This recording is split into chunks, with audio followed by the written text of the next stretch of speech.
Hi, I'm Mark. And I'm Valerie, and we're at my home. Today we're going to take a first look at the eufy 2K indoor security camera.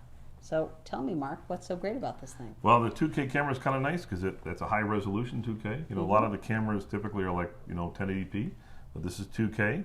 It comes with a micro SD card slot, so you can do local recording. But you do have to plug it in. It does require external power, but it's an indoor camera, so it shouldn't be a big deal. And it comes with a power cord, and it comes with an adapter, and it even comes with a little base to mount it up. The other thing that's really neat about this indoor camera is it's got AI, so it's got people detection and pet detection. So when the motion sensor goes off and it sees a pet, it'll let you know. That's pretty cool.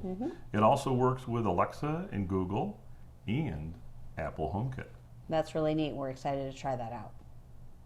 So Mark's going to go ahead and install this, and then we'll come back and do our full review. Thank you. Thank you.